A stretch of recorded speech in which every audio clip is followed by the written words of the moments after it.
इस साल पद्मिनी एकादशी 29 जुलाई 2023 दिन शनिवार को है। इसे कमला एकादशी या पुरुषोत्तम एकादशी भी कहा जाता है।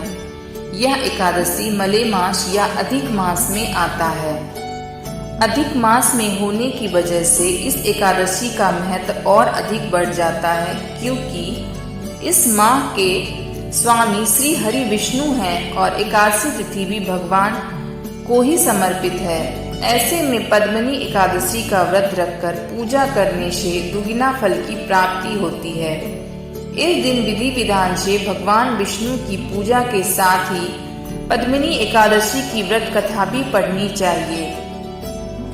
पद्मिनी एकादशी की व्रत कथा इस प्रकार है।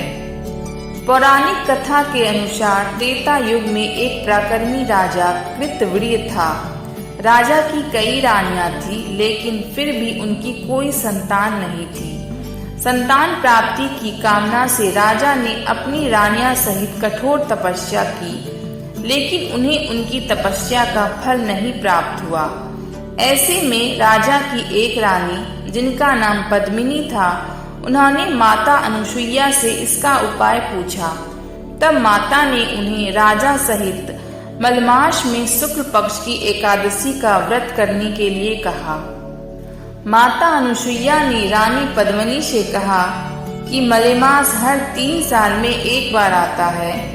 मलेमास से शुक्ल पक्ष की पद्मिनी एकादशी को जागरण करके व्रत रखने से मनोकामना जल्द ही पूर्ण होती है और भगवान विष्णु प्रसन्न होकर पुत्र प्राप्ति का वरदान देते हैं। फिर जब मलेमास आया तो रानी पद्मिनी ने एकादशी व्रत रखा।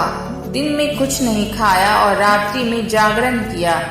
रानी पद्मिनी इस व्रत से प्रसन्न होकर श्री हरि विष्णु ने रानी को पुत्र प्राप्ति का आशीर्वाद दिया।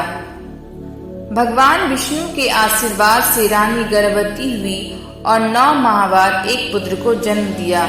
वह पुत्र काफी बलवान और पराक्रमी था। तीनों लोकों में उसके पराक्रम का परचम लहरा रहा था। ऐसे में पद्मिनी एकादशी का व्रत करने से संतान की प्राप्ति होती है और व्यक्ति को वैकुंठ प्राप्त होता है।